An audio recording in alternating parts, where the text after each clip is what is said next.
नमस्कार आदरणीय दर्शकवृन्द, AP news यात्राको यो अर्को एउटा विशेष संवादमा यहाँहरूलाई धेरै स्वागत छ। म रोहित भण्डारी। दर्शकवृन्द, आजको संवादमा हामीसँग हुनुहुन्छ राष्ट्रिय जनमोर्चाका अध्यक्ष तथा पूर्व उपप्रधानमन्त्री चित्रबहादुर केसी। हामी आजको संवादमा उहाँसँग नेपाली राजनीतिमा पछिल्ला समयमा देखिएका विभिन्न दृश्यका सन्दर्भमा केन्द्रित रहेर कुराकानी गर्दैछौँ।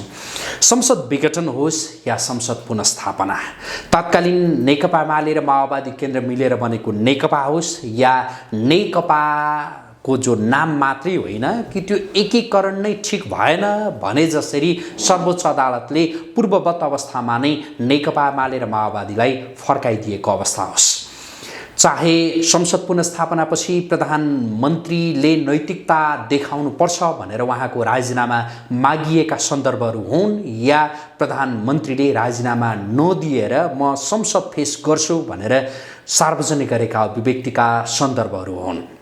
यी विभिन्न विषयहरू अनि सँगसँगै पछिल्लो समयमा नेकपा एमाले भित्र केही यस्ता दृश्यहरू देखिएका छन् जो कतिपयका लागि अनौठा लागेका छन् त कतिपयका लागि स्वाभाविक नै लागेका छन्। नेकपा एमालेका वरिष्ठ नेता माधव कुमार नेपाल लगायतका नेताहरूमाथि स्पष्टीकरण सोधिएको छ र कारबाही हुन सक्ने यो आकलन धेरैले गरिरहेका छन् र नेकपा एमालेका ती नेताहरूमाथि कारबाही भयो भने राजनीतिले अस्वाभाविक त्यो मोड लिन सक्ने पनि कतिपयको आकलन रहेको छ। वास्तवमा होला चाहिँ के र भइरहेको छ के, हामी अब हाम्रा आजका अतिथिसँग थप कुराकानी गर्दैछौँ। स्वागत छ यहाँलाई। धन्यवाद। आराम हुनुहुन्छ? ठिकै छु। नेपाली राजनीतिमा जे भइरहेछ पछिल्लो समयमा यसलाई कुन रूपमा लिनुभएको छ यहाँले? यी स्वाभाविक घटनाक्रमहरू हुन् या अस्वाभाविक? यो घटना अस्वाभाविक हो। संसदीय प्रणालीभित्र यस्ता खेल भइरहन्छन्, तर यस्ता खेल यो बहुदलीय व्यवस्था आएपछि यो खेल बेहोरेर हामीले 72 सालको संविधान बनाउने बेलामा पहिलेका यी चाहिँ खेललाई अनुभवमा राखेर 72 सालको संविधानमा हामीले यस्तो खेल दोहोरिन नदिनलाई व्यवस्था गरिएको छ। अब मान्नेलाई पो हुन्छ संविधान कानुन, नमान्नेलाई जे बनाए पनि के गर्ने? त्यसो भएको हुनाले अब यो संवैधानिक व्यवस्थाले रोकिसकेको कुरा यसलाई फेरि अब उहाँहरूले यस्तो गिजल लिएको छ कि स्थिति संविधानमा भएको व्यवस्था अनुसारै मुलुक चल्दै चलेन।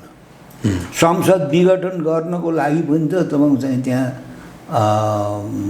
विघटन गर्नुपर्ने धेरै प्रावधानहरू छ नि, त्यो सबलाई चाहिँ नि बाइपास गरेर आफ्नै मन खुसीले पार्टीमा सल्लाह गर्न नपर्ने, संसद विघटन गर्दाखेरि संसदभित्र छलफल गर्न नपर्ने, अनि संविधानमा चाहिँ प्रधानमन्त्रीले अब आफ्नो पार्टीभित्रको झगडा चाहिँ समाधान गर्न नसकेपछि संसद विघटन गर्न पाउने छन् भन्ने पनि छैन।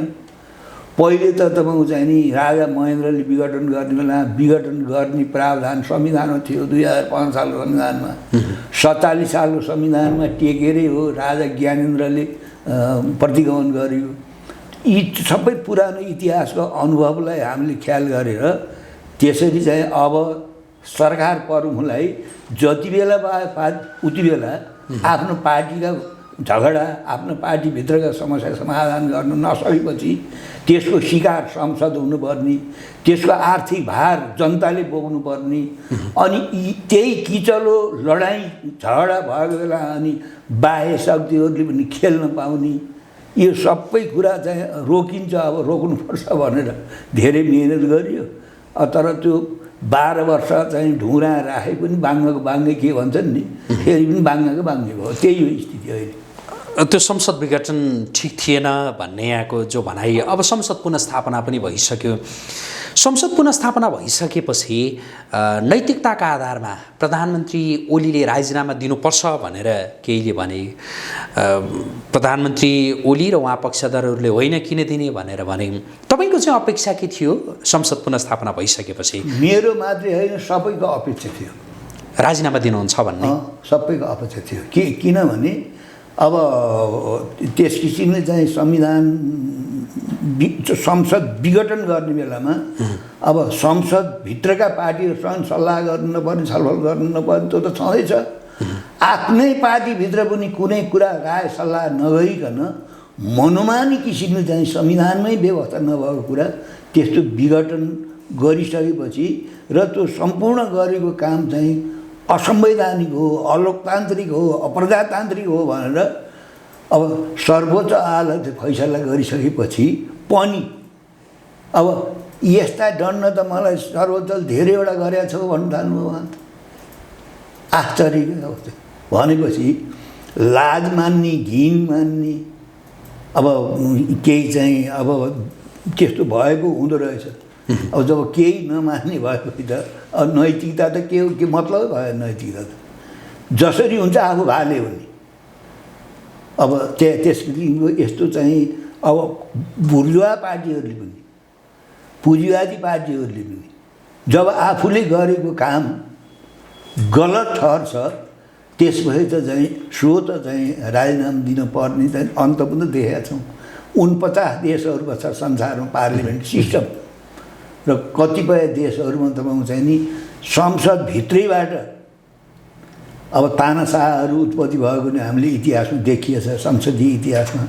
अब अधिकांश ऊबाट तपाईँको चाहिँ नि संसदमा अब प्रधानमन्त्रीले आफूले गरेको काम उसले चाहिँ के अदालतले गलत ठहराइसकेपछि तपाईँको चाहिँ नि 1 सेकेन्ड 1 मिनट पनि त्यहाँ टाँसिरहनु। अझ मलाई त उसले चाहिँ सर्वोच्चले यस्ता कतिवटा मुद्दा भनेर त्यस्ता कुरा गर्नु यो चाहिँ गलत हो। के भन्नुहुन्छ प्रधानमन्त्री ओलीलाई तपाईँ? होइन, उहाँले त संविधानै नमानेको। अब आफूलाई चाहिँ त्यहाँ अधिकार छैन संविधानमा तपाईँको चाहिँ प्रधानमन्त्रीले संसद विघटन गर्ने ठाउँै राखेका छैन। उहाँले प्रतिवादी लाउने बेलैमा तपाईँको चाहिँ नि संविधानको यो धारामा यहाँ टेकेर मैले संसद विघटन गरेको भन्नै सक्नु भएको प्रतिवादी लाउनु सक्ने। राम्रा अच्छा वकिल पनि राख्नुभयो होला उहाँले। त्यो संसद विघटन गर्न चाहनेहरू, संसद विघटन भएपछि चाहिँ थपरी मार्नेहरू राख्नुभयो होला। त्यसो हुनाले उनीहरूले संविधानको 2072को संविधानको यो धारामा यो ठाउँमा टेकेर मैले चाहिँ विघटन गरेको उहाँ त्यहाँ लेख्नु पर्दैन, प्रतिउत्तर त दिने होला, सधैँ छैन त्यो त। त्यति बेला अब जस्तो विघटन गर्नुभयो, अदालतले उल्ट्याइदियो र अहिले जे भइरहेछ एउटा सन्दर्भ भयो होइन। फेरि प्रधानमन्त्री ओलीले संसद विघटन गर्ने भन्ने ती सङ्केतहरू दिइरहनु भएको छ भनेर सञ्चार माध्यममा आइरहेछन्। राष्ट्रपतिले बोलाएको त्यो सर्वदलीय बैठकमा पनि उहाँले त्यस्तै सङ्केत गर्नुभयो भनेर पनि आथ्यो। अब फेरि प्रधानमन्त्री ओलीले संसद विघटन गर्ने त्यो सम्भावना कतिको देख्नुहुन्छ या देख्नुहुन्न तपाईँ? होइन, नियम कानुन पद्धति मान्नेलाई पो यो आधारमा हुन्छ हुन्न भन्न सकिन्छ होइन। संविधानै नमान्नेले के गर्छ भन्ने त सकिन्न नि। कि त त्यस्तो कुरा ज्योतिषलाई देखाउनु पर्यो, हेराउनु पर्ने हो होइन।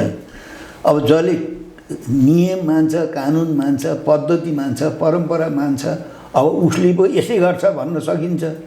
त्यो जम्मै नमान्ने भएपछि अब सर्वोच्चले मलाई त धेरैवटा मुद्दा चाहिँ हराएछ। प्रत्येक मुद्दा राजीनामा दिएर सकिन्छ एउटा मान्छेले भनेपछि त त्यसको जवाफ के? त्यस कारणले अब चाहिँ संसद उहाँले विघटन गर्न पाउनु त उहाँलाई अहिले पनि अधिकार छैन नि। कहाँ टेकेर उहाँले संविधान विघटन गर्न सक्नुहुन्छ?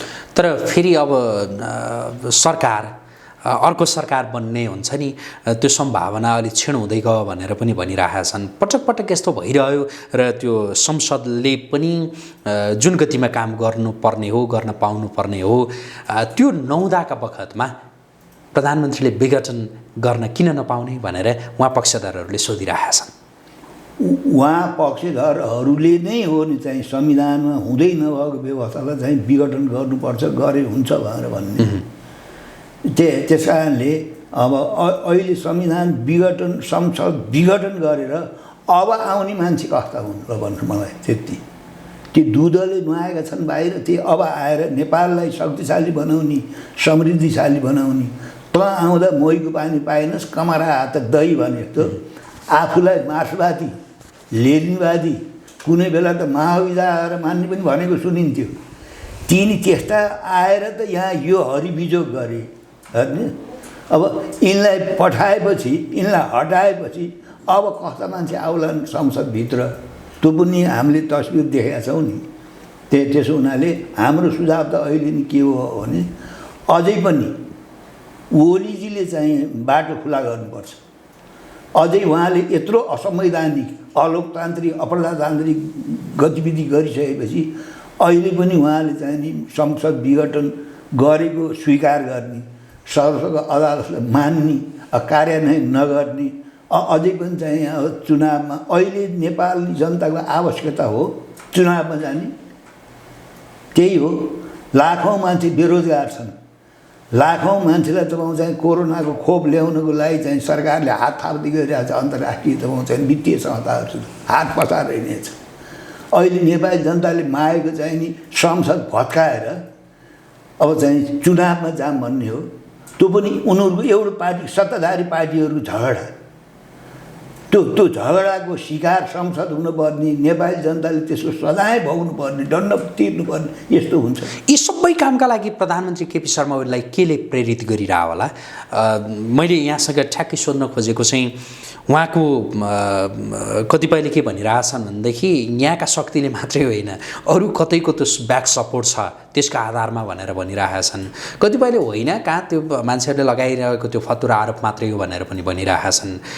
तपाईँको अनुभवले, तपाईँको बुझाइ चाहिँ के छ यसमा भन्नुहोस् त? अनुभवले के भन्छ? मुख्य कुरा कुनै कुराको विकास र विनाश त्यसैको त्यही भित्रको तत्त्व हो, बाह्य तत्त्व गौण हो। तपाईँलाई मैले बुढो बनाउन चाहेर तपाईँ बुढो हुनुहुन्न नि अहिले।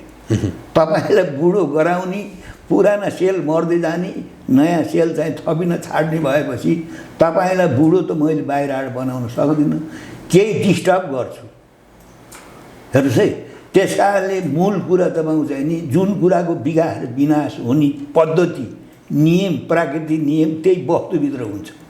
ठिक त्यस्तै यहाँ तपाईँको चाहिँ यहाँका हाम्रा अगुवाहरू महत्त्वाकाङ्क्षी एकोहोरै गर्ने, सत्ता र शक्तिलाई सबभन्दा प्रधान रूपमा राख्ने त्यो प्रवृत्तिले गर्दाखेरि आज ओलीजीलाई हामीले देख्यौँ। 7 साल पछिको बहुदलीय व्यवस्था आएपछिको 30 वर्षे पञ्चायतभित्रका पञ्चहरूको नाटक हेर्नुहोस्। बहुदलीय 46 सालपछि हामीले बहुदलीय व्यवस्था ल्याइसकेपछिको चाहिँ हेर्नुहोस् त राजनीतिक पार्टीहरूको अभिगत, त्यो अभिगतभित्र तपाईँको त्यो त्यस खालको चाहिँ विचलनमा बाह्य शक्ति त ड्वाकेरै बसेका हुन्छन् नि। त्यस कारणले मुख्य कुरा चाहिँ हामीले बाहिरकालाई दोष दिने होइन।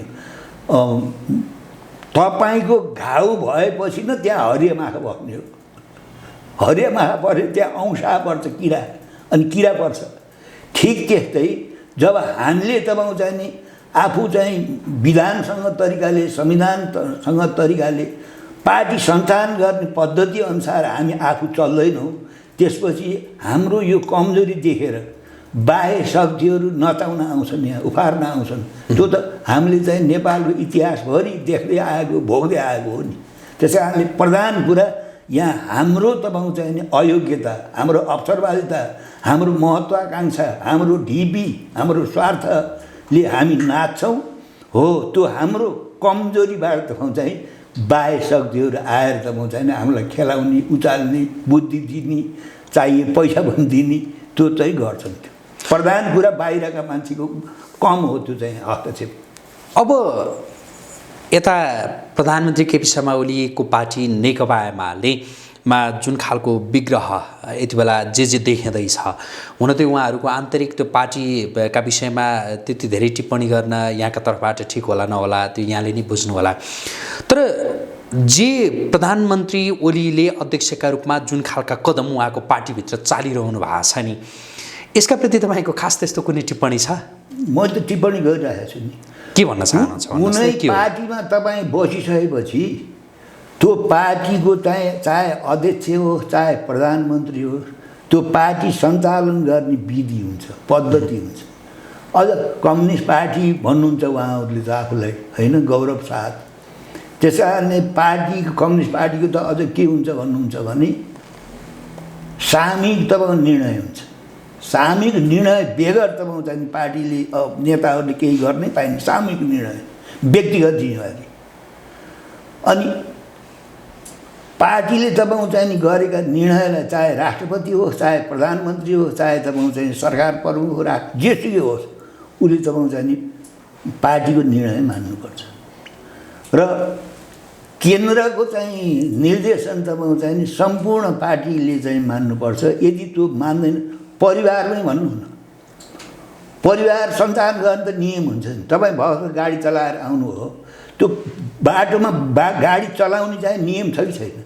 त्यो नियम मिच्न बित्तिकै दुर्घटना हुन्छ कि हुन्न? हो, ठिक त्यस्तै परिवार चलाउन, एउटा चाहिँ एनजिओ आइएनजिओ चलाउन, अनि यो मिडिया चलाउन र पार्टी चलाउन हरेक चिजको चाहिँ नियम हुन्छ। जब त्यो नियमको तपाईँले उल्लङ्घन गर्नुहुन्छ, गडबड भइहाल्छ। अहिले माधव कुमार नेपाल लगायतका नेताहरूमाथि जुन स्पष्टीकरण सोधिएको छ नि, त्यो स्पष्टीकरण सोध्ने जुन प्रक्रिया जे भयो, यो चाहिँ के हो? त्यो उहाँले चाहिँ पार्टीको पद्धति, अब उहाँले पहिले आफैले उल्लङ्घन गर्नुभयो। उहाँलाई पार्टीले त उहाँलाई कारबाही नै गरिसकेको छ, साधारण सदस्यहरू पहिले नै नेकपा हुँदाखेरि कारबाही नै गरिसकेको छ। अब के का नाताले अब चाहिँ अलग भएर बसेका उहाँले के उनीहरूले उहाँमाथि गरे कारबाही चाहिँ कार्यान्वयन गर्न पर्ने। हेर्नुहोस् है, अब पार्टीभित्र गडबड भयो, विवाद भयो, बैठकमा आउनुहोस् भनेपछि बैठकमा नआउने, बैठकमा त्यति बेला जाने जति बेला आफूले जित्ने जस्तो हुन्छ। हेर्नु नि, के तमासा त्यस्तै हुन्छ पार्टीमा। पार्टीले त तपाईँलाई आलोचना गर्छ, आरोप लगाउँछ, आलोचना गर्छ, विरोध गर्छ, त्यो त गर्छ त पार्टीले त। म पनि त पार्टी चलाएर आएको मान्छे 50-55 पार्टीमै छु त म पनि। हाम्रै पार्टी पनि त एउटा विधानअनुसार चल्छ। कसैलाई कारबाही हुन्छ, कसैको डिमोसन हुन्छ, कसैको प्रमोसन हुन्छ, त्यो पार्टीमा त्यो त हुन्छ, तर नियमसँग तरिकाले त्यो हुन्छ। त्यस कारणले अब चाहिँ झलनाथहरूले, माधवजीहरूले नेकपा भएको बेलामा ओलीलाई साधारण सदस्यबाट चाहिँ उहाँहरूले निष्कासन गरेको सुन्छु मैले, हेर्नु पढ्छु पेपर।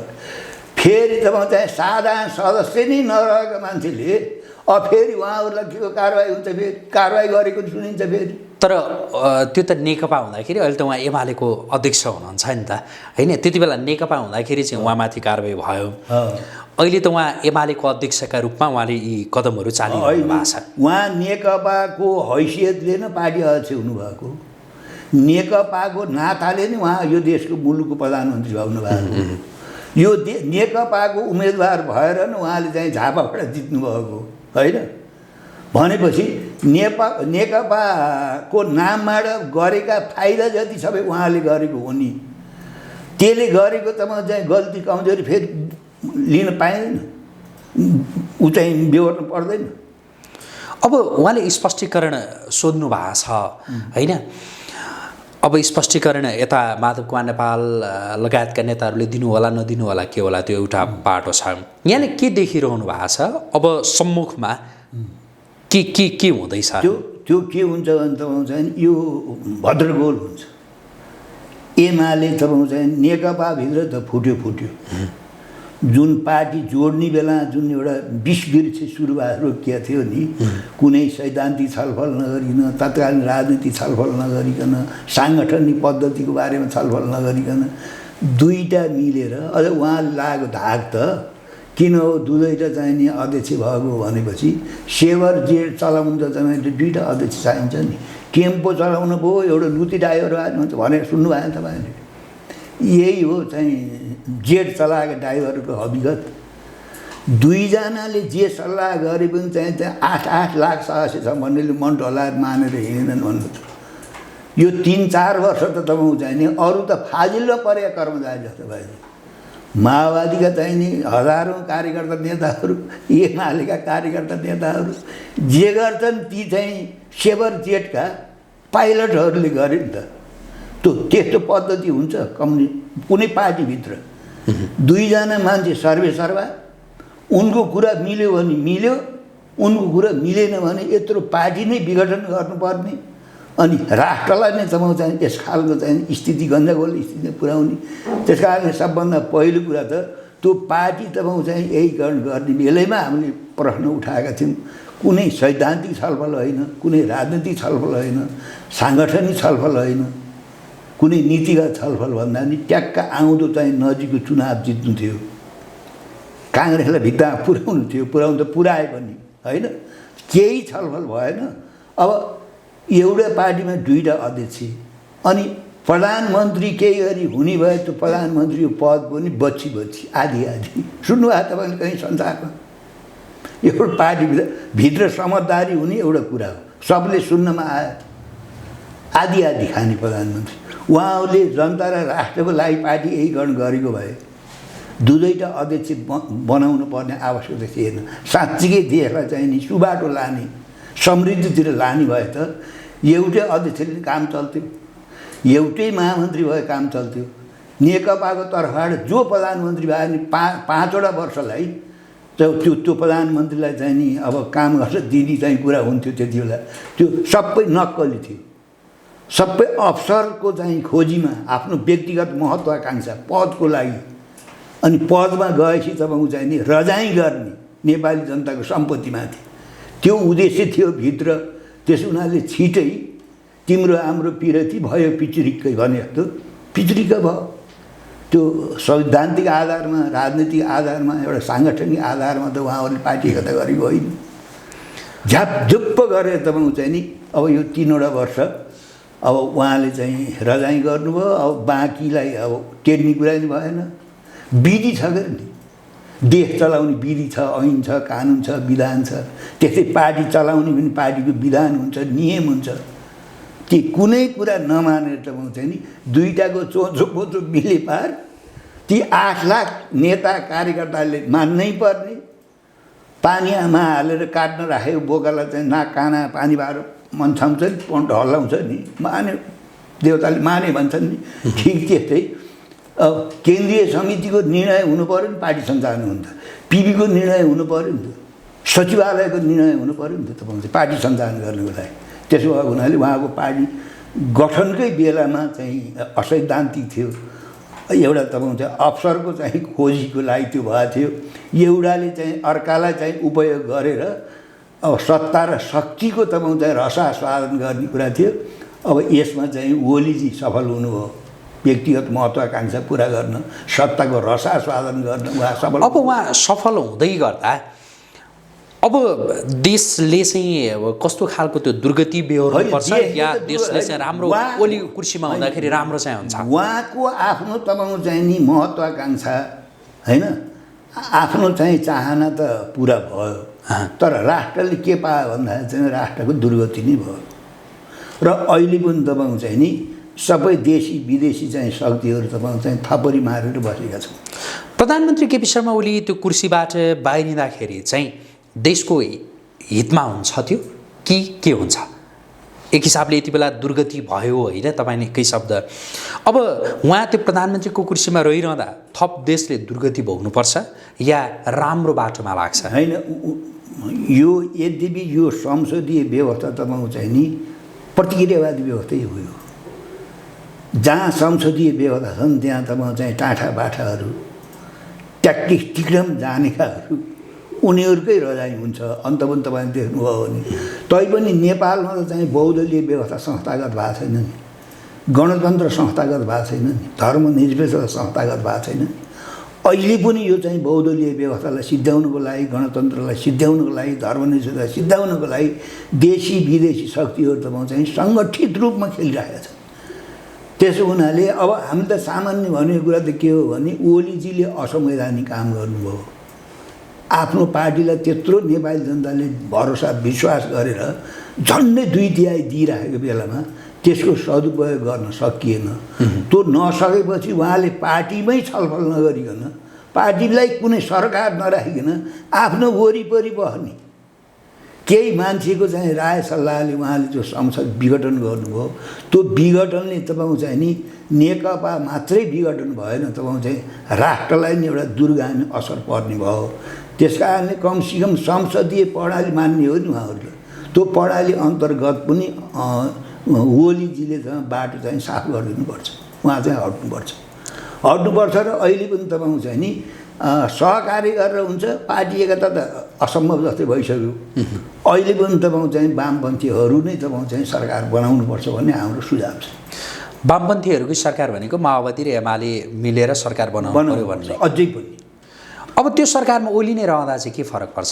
ओली रहँदा त देखिहाल्यो त कि उहाँले थप यस्तै कदमहरू चाल्नु होला भन्ने। नेकपालाई त हामीले पुसको 5 गतेसम्म नै चाहिँ समर्थन दिएका छौँ नि। किन दिएका छौँ भने हामीले त्यसै दिएका छैनौँ। कमसेकम संविधान जारी गर्नेलाई यिनीहरूको भूमिका राम्रो रह्यो।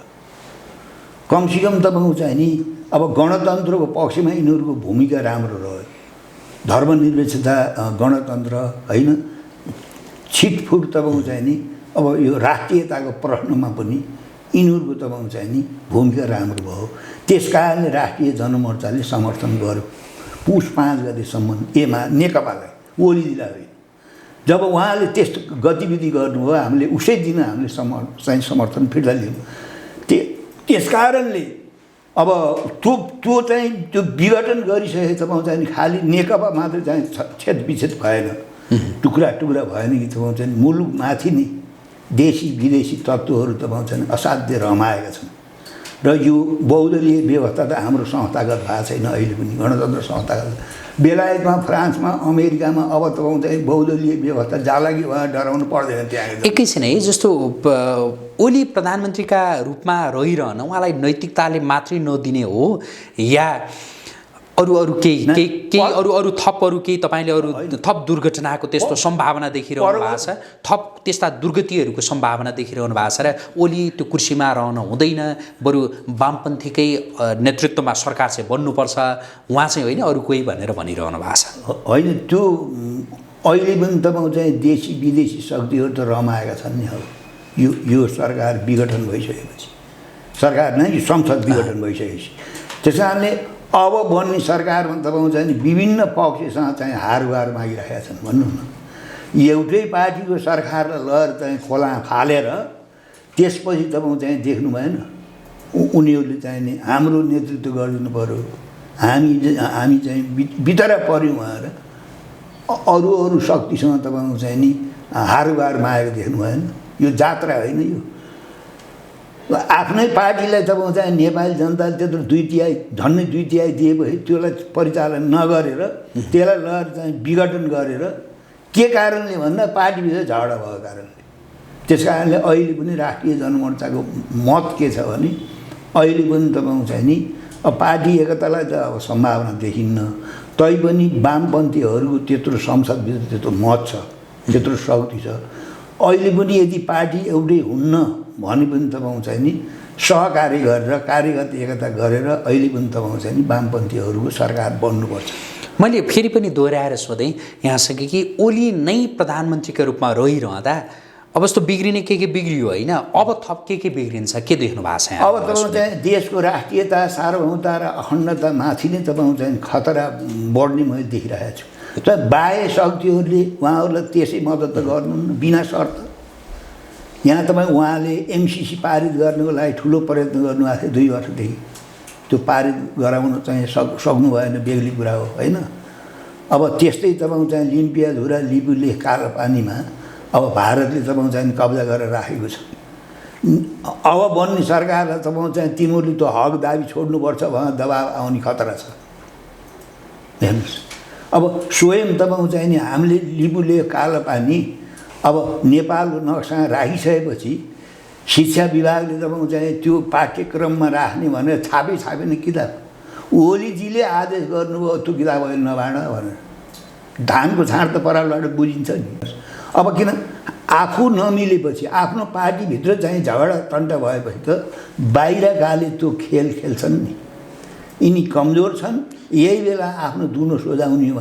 अमेरिकालाई तपाईँको चाहिँ एमसिसी नेपाललाई नबोकाइ भएको छैन, युरोपियनहरूले तपाईँ नेपालमा जातीय प्रदेशहरू 2-4वटा नथपी भएको छैन। हेर्नुहोस् है, अब त्यस्तै तपाईँको चाहिँ भारतीयलाई शासकहरू तपाईँको चाहिँ लिम्बुवाझ र लिपुलेखबाट नेपाल सरकारको तपाईँको हक दाबी छुटाउनै परेको छ जसरी हुन्छ। त्यसको लागि ओली प्रधानमन्त्रीको कुर्सीमा रहिरहँदाखेरि त्यो हक दाबी छुट्छ या के हुन्छ होइन। एमसिसी पास हुन्छ भन्ने डर या अरू के हुन्छ भन्नुहोस् त होइन। मैले अलिकति जोड दिएर सोधिरहेको छु कि प्रधानमन्त्री केपी शर्मा ओलीले राजीनामा दिनुपर्छ उहाँले बाटो खुल्ला गर्नुपर्छ भनेर यहाँले जे भनिरहनु भएको छ उहाँ त्यो प्रधानमन्त्रीको कुर्सीमा रहिरहँदा के बिग्रिन्छ र त्यस कारणले उहाँले छोड्नै पर्छ भन्ने कुरा के मेरो प्रधान कुरा त के हो भन्दाखेरि त्यो संसद विघटन गर्न नपाइने गर्नै नसकिने उहाँलाई संविधानमा व्यवस्थै नभएको कुरा उहाँले जुन गर्नुभयो त्यसकै कारणले पनि उहाँले चाहिँ बाटो खुला गर्नुपर्छ हाम्रो मुख्य जोड त्यो हो र अर्को जोड के हो भनेर भन्दाखेरि जब चाहिँ नेकपा भित्रै यस्तो झगडा टन्टा पुटगुट भइसकेपछि सत्ता र शक्ति अडाउनुको लागि यहाँ तपाईँ चाहिँ अमेरिका भारत खेल्छन् खुली आम तपाईँ चाहिँ हेर्नु उनीहरू त्यही दाउ हेरिरहेछन् अमेरिकालाई जुनसुकै मूल्य चुकाएर भए पनि अब एमसिसी पारित गराउनुपर्छ त्यो सजिलो ओलीजी सत्तामा भएपछि बढी सजिलो हुन्छ अमेरिकालाई अनि अब तपाईँ चाहिँ पार्टीभित्र यस्तो गडबड उहाँले तपाईँ चाहिँ त्यो जुन अब पाठ्य पुस्तकमा राखेको नेपाली विद्यार्थीहरूलाई को इतिहासमा चाहिँ नि हाम्रो कालापानी लिम्पिया धुरा यसकालले नेपालको थियो 1816 को सन्धिमा के थियो त्यो भूभाग ब्रिटिस साम्राज्यवादसँग कसरी चाहिँ हाम्रो पुस्ताले लडेका हुन् हारेर त्यो साँच चाहिँ महाकाली हो त्यो त पढाउनु पर्थ्यो नयाँ पिँढीलाई त थाहै छैन अब त्यो जानकारी गराउने खालको त्यस्तो पाठ्य पुस्तक उहाँले रोक्न किन लाउनु भयो तर नयाँ नक्सा सार्वजनिक गर्ने त्यो ल्याउने हिम्मत त फेरि उहाँले नै गर्नुभयो नि होइन उहाँले मात्रै होइन नि उहाँकै अगुवाईमा होइन होइन अगुवाई त कसैको हुनसक्छ उहाँले आँट नगरेको भएदेखि त फेरि त्यो सार्वजनिक हुँदैन त्यसो त तपाईँ चाहिँ कसैले चाहिँ ठाउँमा बसेर आँट त गर्नु पर्थ्यो नि त होइन त्यसको कुरालाई त उहाँलाई हामीले धन्यवाद पनि दियौँ नि त संसदभित्र भएका त सबै पार्टीले तपाईँ चाहिँ त्यो लिम्पिया झुरा लिम्बूले कालोपानी नेपालको हो नेपाली नक्सा राख्नुपर्छ भनेर त सबै एक ढुक्क भए त म सर्वदलीय बैठकमा त म पनि त छु नि त त्यो लिम्पिया झुरा लिम्बूले कालोपानीलाई नेपालको नक्सा राख्नु पऱ्यो भन्नेमा त्यो श्रेय उहाँलाई बढी जाला मैले त्यो मान्छु त्यो श्रेय उहाँलाई गएको मैले चाहिँ कुनै डाहा गर्दिनँ अब त्यस्तै चाहिँ नाकाबन्दीको उहाँले अडान लिएको कारणले तपाईँ चाहिँ नि 51 सालदेखि राखी जनमोर्चा संसदमा छ नि त कतिवटा अफर आयो होला नि हामीलाई पनि सानो पार्टी भयो भने आउनु पऱ्यो सत्तामा आउनु पऱ्यो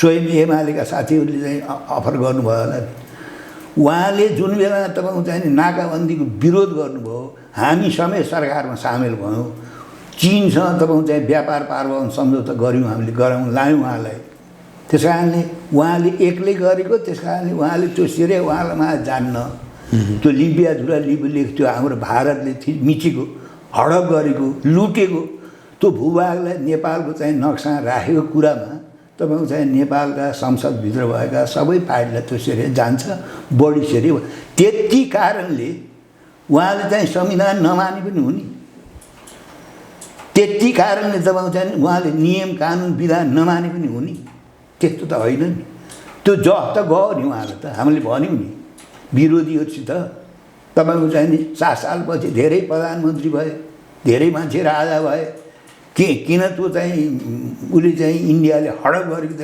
भनेर त त्यो ओलीलाई नै तपाईँको चाहिँ अगाडि सारेर हामी आफै वकालत गर्दै हिँड्यौँ नि त हिँड्न त तर त्यो काम उहाँले मात्रै गरे होइन नि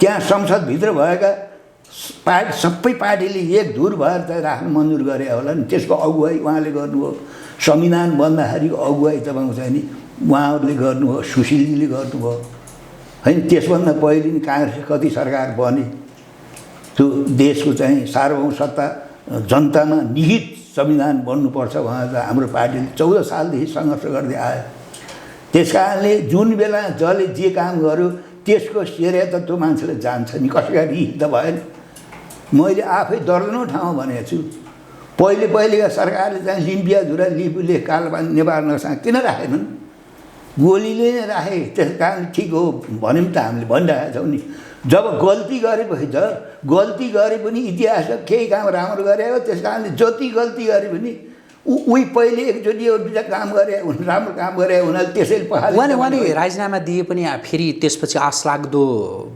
व्यक्ति छैन प्रधानमन्त्री बन्ने आश लाग्दो जनताले त्यो आश गर्ने विश्वास गर्ने खालको छैन भनेर भन्छन् त्यो त तपाईँ चाहिँ केही यथास्थितिवादीले भन्ने कुरा हो। को देख्नु भएको छ तपाईँले? होइन, मैले व्यक्ति तोक्ने ज्ञान मैले गर्दिनँ। हेर्नु, जनताभित्र अब राणा फाल्तनमा जोतोले आशा गरेका थिए र राजा फाल्तनमा जोतोले आशा गरेका थिए र थिएन नि। पञ्चायत फाल्तनमा जोतोले आशा गरेका थिएन नि। त्यस कारणले राजा मरेर रजाइ र काजी मरेर कजाइ त बन्द हुँदैन। पृथ्वीनारायण शाह बितेपछि त उनका सन्तान धेरै राजा भए त होइन। जङ्गबहादुर बितेपछि त्यसै माथवर सिंह भीमसेन थापा मरेपछि यो देश चाहिँ भीमसेन थापा जीवित छ त यस्तो प्रधानमन्त्री जन्मन्न नेपाल भन्थे त धेरैले। त्यस कारण त्यस्तो रोकिन्न।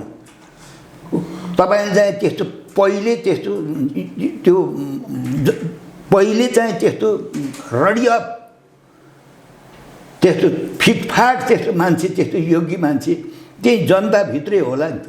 हामीसँग जस्तो छ होइन, सबभन्दा योग्य, सबभन्दा इमान्दार हामीलाई चाहिएको मान्छे त्यो हो। त्यो निक्लला नि त, जनताले पैदा गरे होला नि त।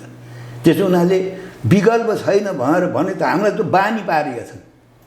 जति बदमासी गरे पनि, जति शोषण गरे पनि, जति लुटे पनि, बदमासी गरे पनि एउटा मान्छे तपाईँको चाहिँ आधी दर्जनभन्दा बढी चाहिँ ऊ चाहिँ प्राइम मिनिस्टर भइरहन्छ। अब त्यही मान्छे बाहेक अरूबाट निधारा लेखेको छैन प्राइम मिनिस्टरमा। त्यसो हुनाले हाम्रो बानी पर्यो। हामीले यसो हेर्छौँ, देख्दैनौँ। त्यसो हुनाले त्यो त तपाईँको चाहिँ नि समाजले पैदा गर्छ नि त्यो मान्छे त। त्यस्तो राजा मरेर रजाइ, काजी मरेर कजाइ त बन्द त हुँदै हुन्न। त्यो पैदा हुन्छ, त्यो उम्मेदवार देखिन्छ, आउँछ। त्यसले राम्रो गरेन भने फेरि जनताले हटाउँछ। अब प्रधानमन्त्री केपी शर्मा ओलीले मानिलिनु राजीनामा त उहाँले दिन्न भनेर भन्नुभएको छ। कुनै ढङ्गले उहाँलाई हटाइयो भनेदेखि त्यसपछि प्रधानमन्त्री बन्ने भनेको त नेपाली काङ्ग्रेस सभापति शेरबहादुर देउवा हो भनेर भनिरहेछन्। उहाँ आउँदाखेरि चाहिँ ठिक हुन्छ त? उहाँ त टेस्टेड मान्छे हो बेस गरी। तर सबै यति बेला हुन्छ नि, जस्तो प्रधानमन्त्री केपी शर्मा ओली आउट हुनुभयो भने पनि प्रधानमन्त्री बन्ने त लगभग टेस्टेड मान्छेहरू नै त छन्। जस्तो प्रचण्ड उहाँ पनि टेस्टेड हो, माधव कुमार नेपाल उहाँ पनि टेस्टेड हो, शेरबहादुर देउवा टेस्टेड हो। को चाहिँ देख्नु भएको छ त्यस्तो? होइन, यिनीहरू 3-4 जना बाहेक अरू कोही पनि छैन भनेर त भएन नि। तर अगाडि आउन नदेला नि त फेरि। होइन, त्यो नदिने प्रवृत्ति त छँदैछ। त्यसको पनि तपाईँ चाहिँ सामना गर्नुपर्छ नि।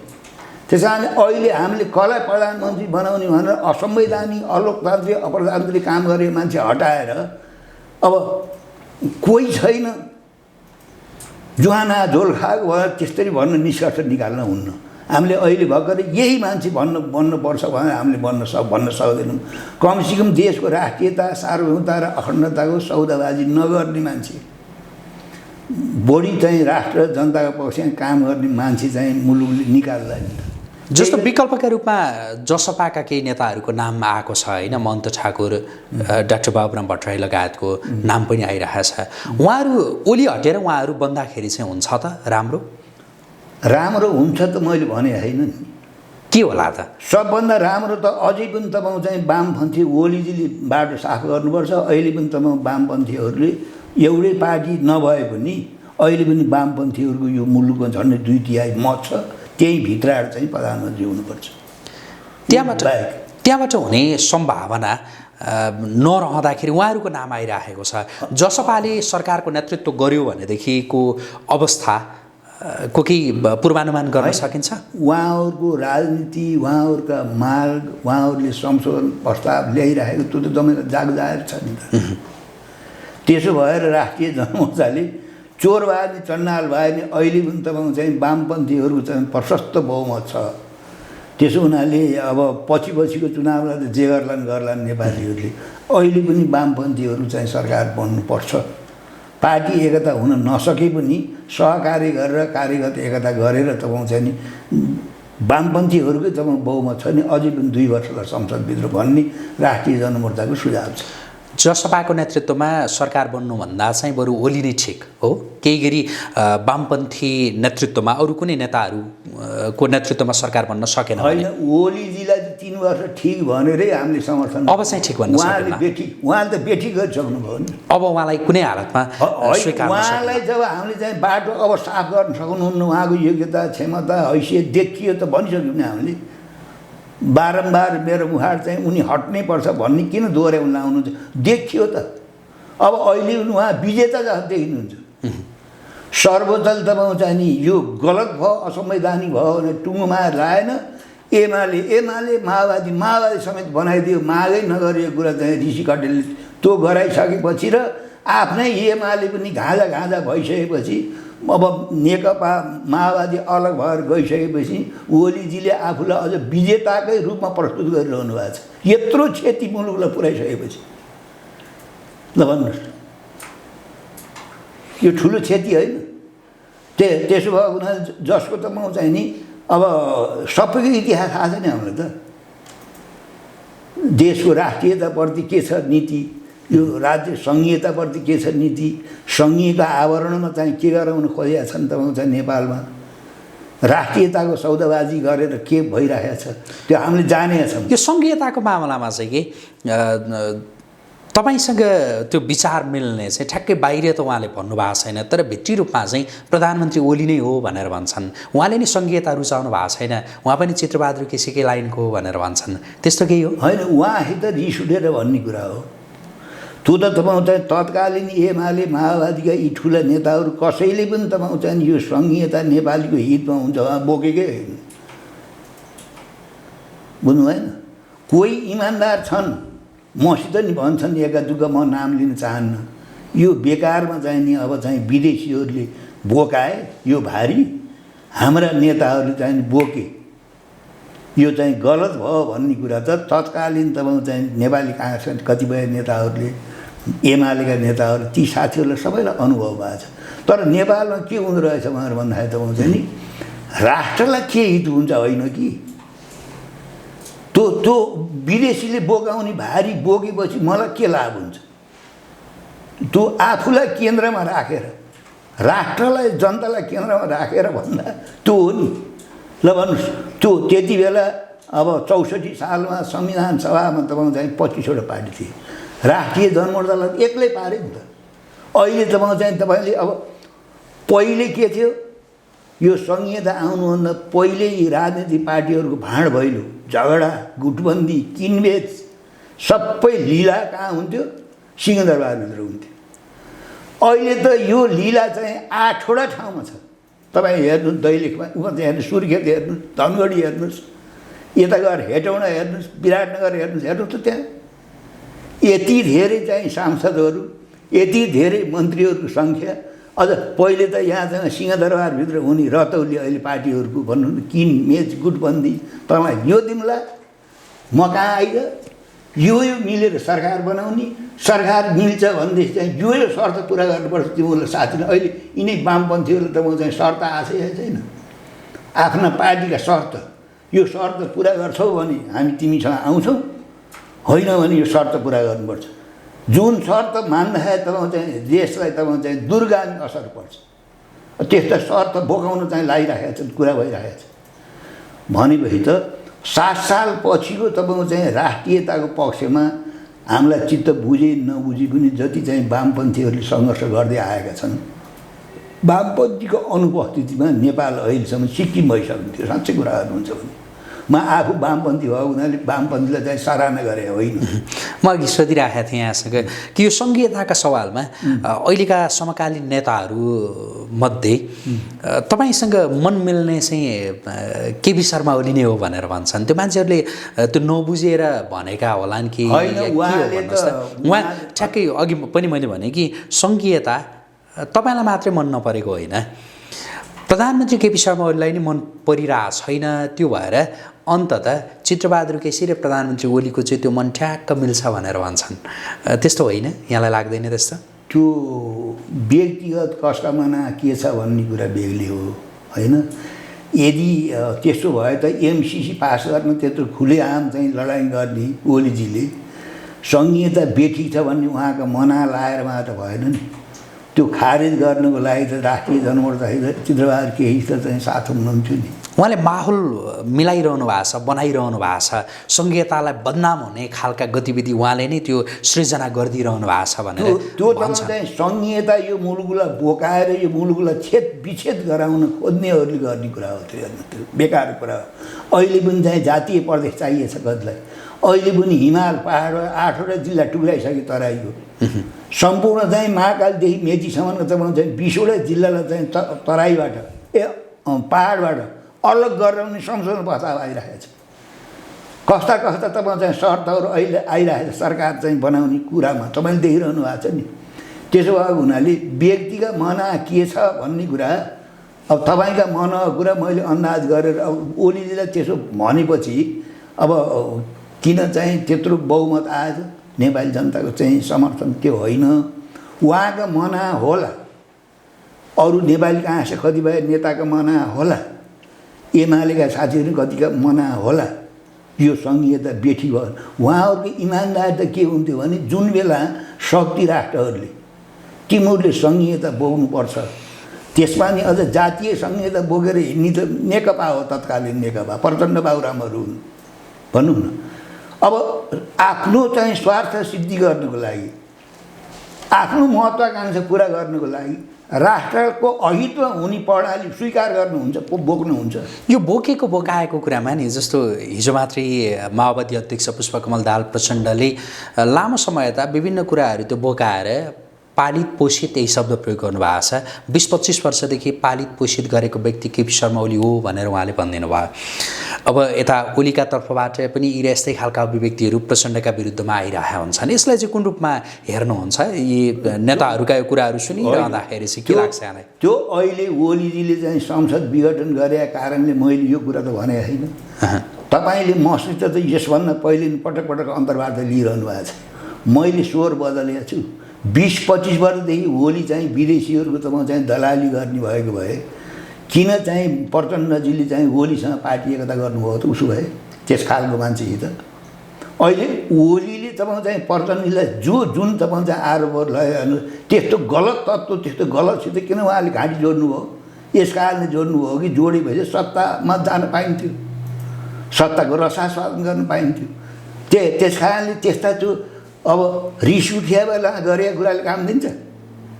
त्यस कारणले चाहिँ रिस उठेको बेलामा जे पनि भन्ने, अहिलेपछि चाहिँ चोचो मोचो मिलाएर हिँड्ने, त्यो त तरवार साट्ने तपाईँको चाहिँ घिउ सटुवा कुरा भयो नि। त्यो त तपाईँको चाहिँ एकले अर्कालाई तपाईँको चाहिँ अहिले सिद्ध्याउनुको लागि गर्ने कुतर्क हो। तपाईँले चाहिँ अहिले कारणवश तपाईँको चाहिँ पार्टी अलग अलग भयो। अब त्यो टुक्र्याउन तपाईँको चाहिँ अदालतले पनि चाहिँ खेल्यो भूमिका, निर्वाचन आयोगले भूमिका खेल्यो, त्यो आफ्नो ठाउँमा छ। त्यस कारणले 25 वर्षदेखि चाहिँ नि अब यस्तो विदेशीहरूको यस्तो गोटी हो, यी सारा कुरा चाहिँ गर्नको लागि हुनु उहाँहरूले जान्नुभयो होला। यस्ता कुरा त उहाँहरू माहिर हुनुहुन्छ मभन्दा। तपाईँले प्राय अहिले जो अगाडि रहेका नेताहरू भनौँ न, शीर्ष नेताहरू प्राय सबैसँग तपाईँको सङ्गत एक ढङ्गको छ। तपाईँ पुरानो कम्युनिस्ट नेता पनि र तपाईँलाई धेरैले अभिभावकका रूपमा पनि मान्छन्। अब जस्तो यति बेला आफ्नो त्यो राजनीतिक जीवनकै एकदमै कठिन परिस्थितिमा पुग्नु भएको छ भनेर भन्छन् माधव कुमार नेपाल, होइन? उहाँका सन्दर्भमा उहाँ चाहिँ कस्तो नेता हो, के हो तपाईँले देखेको भोगेको, होइन, सङ्गत गरेको कस्तो नेता हो माधव कुमार नेपाल चाहिँ? अलिकति व्यक्तिगत प्रश्न हुनसक्छ। ओलीजीसित पनि प्रचण्डजीसित पनि माधवसित मैले लामो समय सङ्गत गरेको हुँ नि, होइन? अब व्यक्तिगत चाहिँ कमी कमजोरी व्यक्तिगत कुरा गर्न मैले चाहन्न, होइन? उहाँहरूले बहुदलीय जनवाद बोकेर हिँड्नुभयो। अब मदन भण्डारीजी चाहिँ 2-3 राउन्ड म कुरा बस्यौँ हामीहरू, पार्टी एकता गरौँ अब भनेर। हामीले पार्टी एकता गर्दैनौँ किनभने तपाईँहरू संसदीय बाटो हिँडेर समाजवाद साम्यवाद ल्याउने चाहिँ सपना देखेर हिँड्नु भएको छ। यो तपाईँको चाहिँ अब कम्युनिस्ट सिद्धान्तलाई तपाईँहरूले चाहिँ छाडिसक्नुभयो, लेनिनवादी सङ्गठनात्मक पद्धति तपाईँहरूले छोडिसक्नुभयो। अब यो पुरानो भयो भन्नुभयो भनेपछि विज्ञान पनि कहीँ पुरानो हुन्छ? उहिले पत्ता लागेको आगोले अहिले पनि पोल्छ त। पुरानो भयो भए त आगोले नपोल्नु पर्छ, होइन? उति बेला सृजन सृष्टि भएको सूर्यले अहिले पनि पोल्छ त। त्यस कारणले यो गलत कुरा हो। त्यस कारणले माधवजी व्यक्तिगत रूपमा मेरो सबै नेताहरूसित व्यक्तिगत रूपमा बसा उठ्छ, राम्रो सम्बन्ध छ। हाम्रो सैद्धान्तिक मतभेद हो, त्यो सैद्धान्तिक मतभेद सार्वजनिक रूपले मैले भन्दै आएको छु।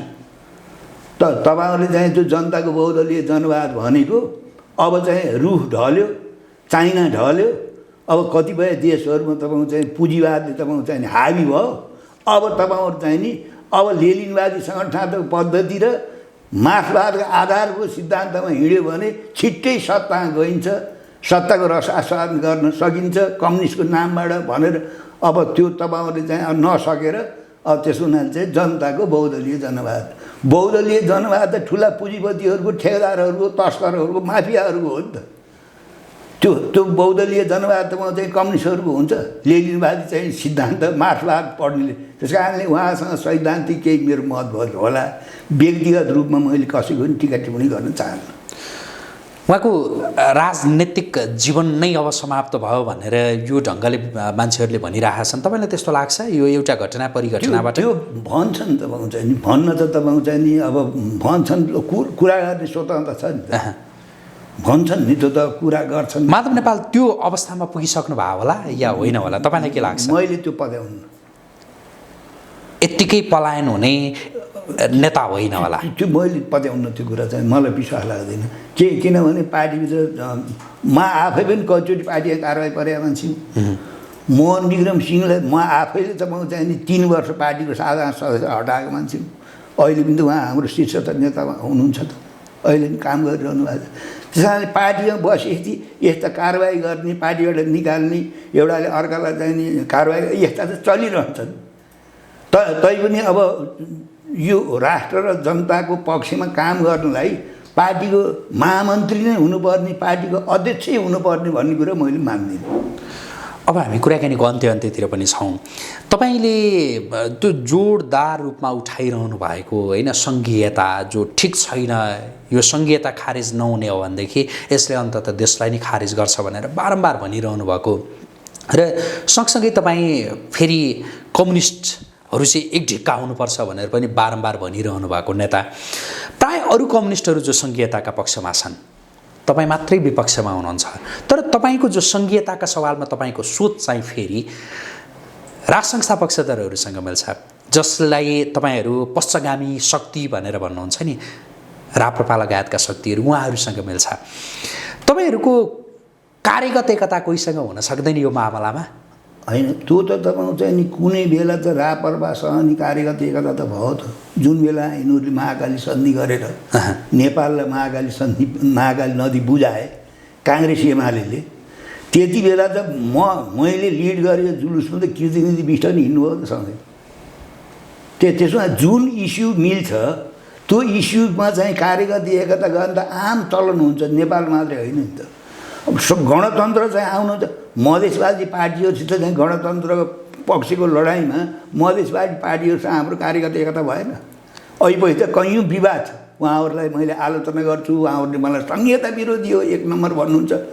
तैपनि तपाईँ अहिले पनि जब ओलीजीले संसद विघटन गर्नुभयो उहाँहरूसँग हामीले कार्यगत एकता गऱ्यौँ नि त। स्थानीय निकायमा हामीले त केन्द्रैसँग गरौँ भनेको थियौँ। त्यसमै संहिताका सवालमा राजसंस्था पक्षधरहरूलाई तपाईँ आउनुहोस् कार्यगत एकता गरौँ भनेर भन्न सक्नुहुन्छ, आह्वान गर्नुहुन्छ? संहिता विरोध गरेको अहिले किन हो भन्नुहुन्छ भने अब संहिताको विरुद्धमा जनमत तयार हुँदै गइरहेको छ।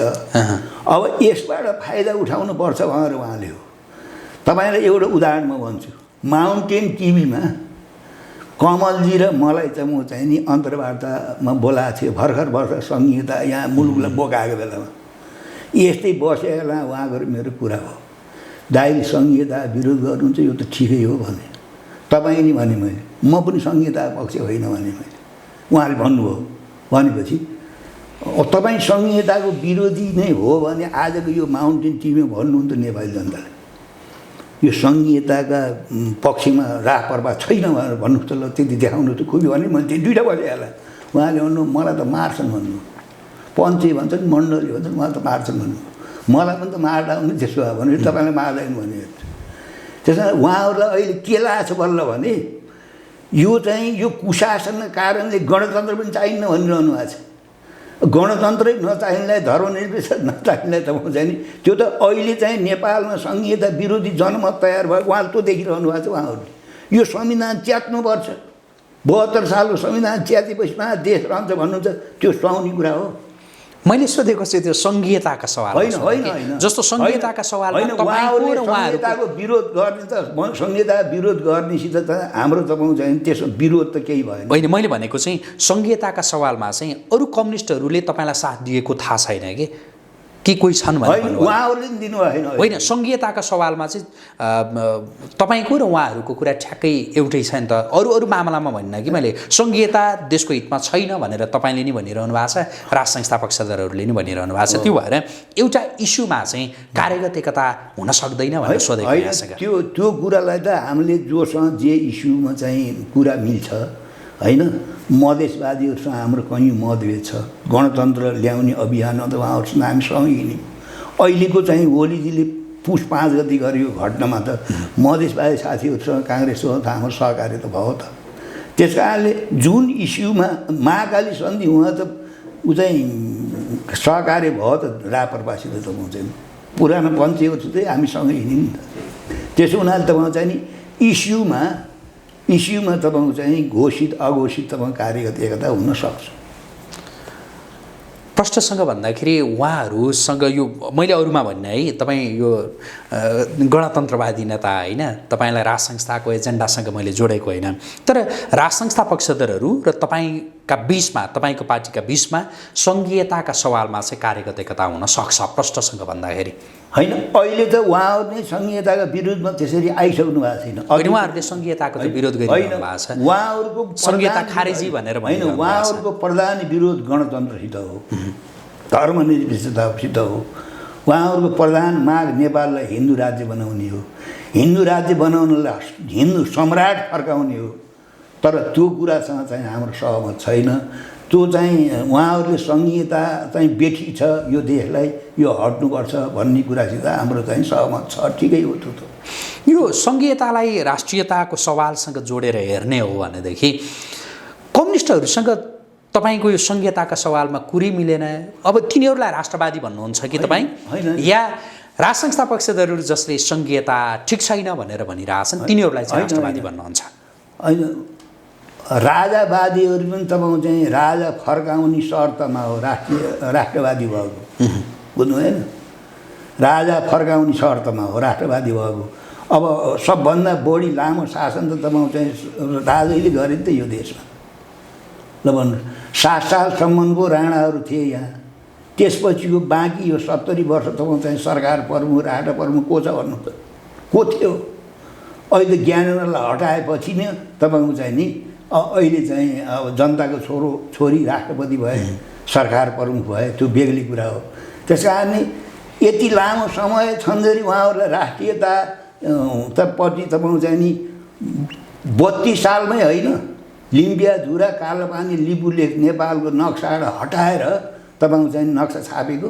वीरेन्द्र हुनुहुन्न त्यत्रो राष्ट्र प्रमुख ल भन्नुहोस् त्यहाँ बाटो खन्न लागेको तपाईँको चाहिँ नि 59 होइन जुन बेला चाहिँ ज्ञानेन्द्र चाहिँ सत्ता हुनु भारतले हाम्रो भूमिमा चाहिँ उहाँ चाहिँ तिब्बत जाने बाटो खन्न सुरु गर्यो त्यस कारणले राजावादीहरूले पनि चाहिँ राजाको गद्दी जोगाउने शर्तमा हो उहाँहरूको राष्ट्रियता अब बाँकी कुरा तपाईँको चाहिँ नि हामीले त्यस्तो देखाएको छैनौँ जस्तो देश जोगाउने सवालमा चाहिँ अहिलेका जो प्रमुख दलहरू जो छन् नि यिनीहरूसँग त्यत्रो धेरै आशा गर्न सकिन्छ या कोसँग आशा गर्ने होइन हामीले नेपाली जनतामाथि हो आशा गर्ने भरोसा गर्ने तर ती नेपाली जनता जसले तपाईँले भनिरहनु भएको छ सङ्घीयता ठिक छैन भनेर तर तपाईँको दललाई मत नै दिँदैनन् र ती नेपाली जनता जसप्रति तपाईँको आशा छ विश्वास छ तिनले कसलाई मत दिन्छन् भने तिनै एमालेलाई तिनै माओवादीलाई तिनै काङ्ग्रेसलाई मत दिन्छन् अनि होइन त्यो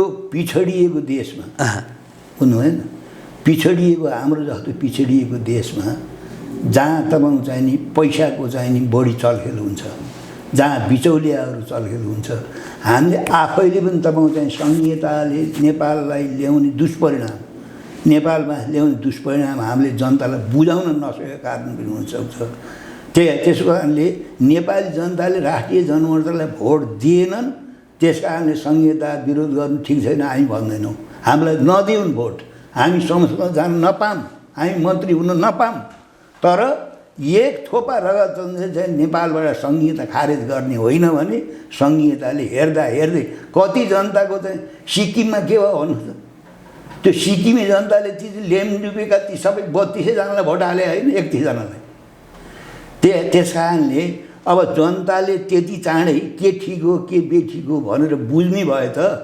संसद विघटन गरेको कुरालाई औचित्यपूर्ण भनेर भनिरहेको बेलामा ओलीजीको काठमाडौँकै कति बुद्धिजीवीहरू कति चाहिँ पढे लेखेका जानेका मान्छेको थपरी मारेको देख्नु भएन अझ ती साधारण जनता के कुरा गर्नुहुन्छ तपाईँ चाहिँ जसले पूर्वजन्ममा विश्वास गर्छ पुनर्जन्म भाग्यको विश्वास गर्छ धामी झाँक्रीमा विश्वास गर्छ अब हेर्नु न जनताप्रतिको अपमान पनि होइन जनताको चेतनाको स्तर त्यस्तो छ देशका ठुला दलहरूको हविगत होइन देशका ठुला दलहरूको यो सोच व्यवहार शैली यस्तो छ अब देशको हालत के होला भन्दिनुहोस् त र देशले राम्रो त्यो अवस्था पाउनका लागि अब कसले के गर्ने अन्तिम जिज्ञासा छ होइन पहिले जस्तो नेपाली चेतना पनि छैन अहिले वृद्धि हुँदै गएको छ आज जुन तपाईँले संसारका विकसित देश देख्नुहुन्छ हाम्रा समेत लगेर त्यहाँ निवेकमा कमल कमाउँछन् ती देशहरूले नि हामीले जस्तो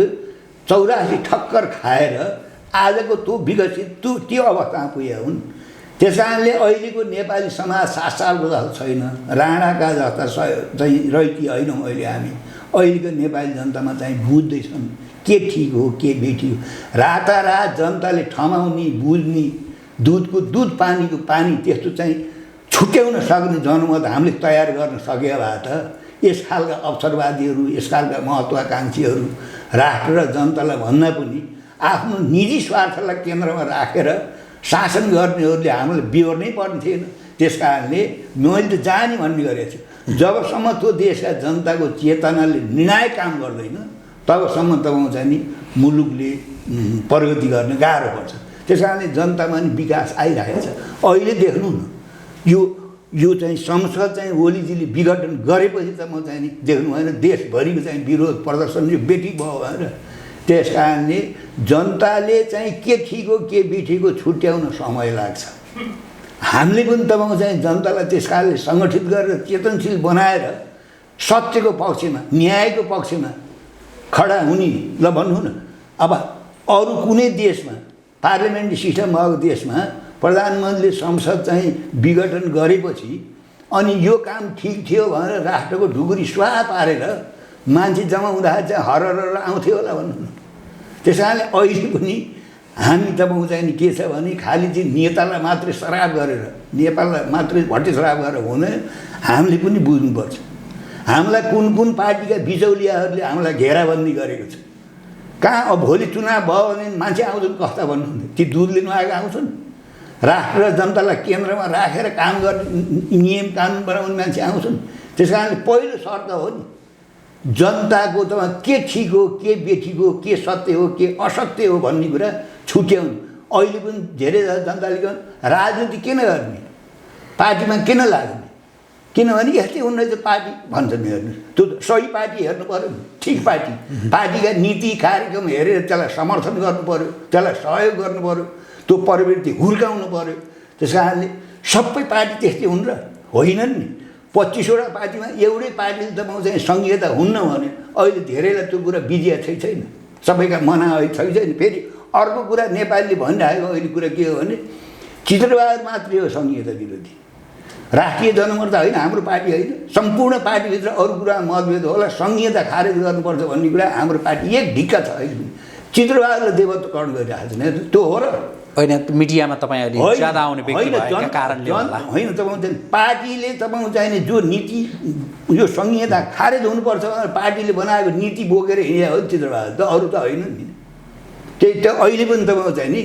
चित्रबहादुरको हो सङ्घीयता विरोधी चित्रबहादुर होइन यस्तो होला यो चाहिँ राष्ट्रिय जनमोर्चालाई भन्दा चित्रबहादुर केसीलाई जनताले धेरै चिनेर होला त्यो राष्ट्रिय जनमोर्चाकै मान्छे हो ऊ नेता हो भनेर भन्दा पनि विशुद्ध चित्रबहादुर चाहिँ विरोध गरेको सङ्घीयता भन्छन् नि राष्ट्रिय जनमोर्चाको विरोध हो नि यो त राष्ट्रिय जनमोर्चाले हो त्यस कारणले राष्ट्रिय जनमोर्चाले उहिलेदेखि भने हो सङ्घीयता हुन्न यो देशमा यो ढाड भाँचिन्छ यो नेपाली जनताले सक्दैन यो भार बोक्नु भने अहिले त धेरैलाई महसुस भएको छ जब ठुलो जनमत महसुस हुन्छ अनि यसलाई खारेज गर्नुपर्छ। बरु यहाँ हुने कुरा के हो भने जब त्यस्तो विरोधी जनमत तयार पर्यो भने कतिपय अवसरवादीहरूले अब यसैबाट पनि लाभ उठाउँछ। यो सङ्घीयता खारेज हामीले गरे हौँ भनेर। हुन्छ, आजका लागि कुराकानी यति गरौँ। जुन समय दिनुभयो यसका लागि यहाँलाई धेरै धन्यवाद। धन्यवाद। मलाई पनि समसामयिक विषयमा हाम्रो पार्टीका नीति चाहिँ जनतामा लैजाने अवसर दिनुभयो। यहाँहरूलाई धेरै धेरै धन्यवाद र श्रोता साथीहरूलाई यो सम्पूर्ण परिवारलाई धन्यवाद। हस्, आदरणीय दर्शकवृन्द, हामी कुराकानी गरिरहेका थियौँ पूर्व उपप्रधानमन्त्री राष्ट्रिय जनमोर्चाका अध्यक्ष चित्रबहादुर केसीसँग। उहाँसँगको यो कुराकानीसँगै एपी न्युज यात्राको विशेष संवाद अहिलेका लागि यहीँ सकिन्छ। एपी न्युज यात्रा सँगै रहनुहोला। नमस्कार।